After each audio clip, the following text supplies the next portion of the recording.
The big question is, what do you do with the leftover pumpkins and jack-o'-lanterns? The last thing you want to do is throw them in the garbage directly. There's so many benefits to your own garden and also to benefit nature. And I wanted to share some of those tips with you today. And one of my favorites is this one.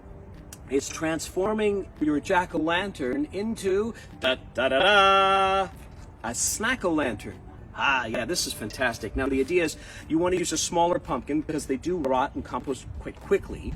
So this will last for several days. Make sure that there's no candle wax, there's nothing toxic, there's no other little things on it that could, make an animal sick. And then you just simply get some wild bird seed and you just put it in. And you can now, I'm going to leave this on a log in my backyard. Some people opt to hang it up, almost like a hanging planter.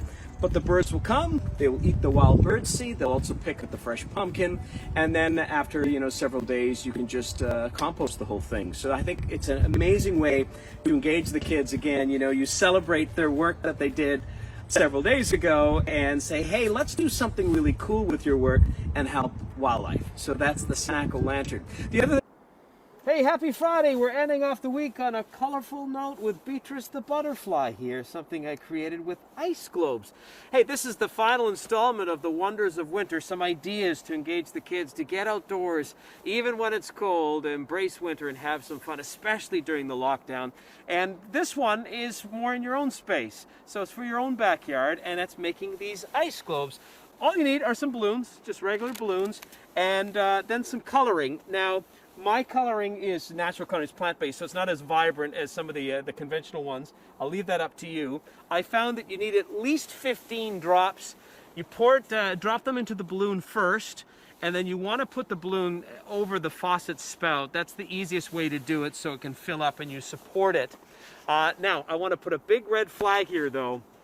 I would not do this in your kitchen, especially if you have granite or marble counters, because the likelihood of at least one balloon popping is quite high.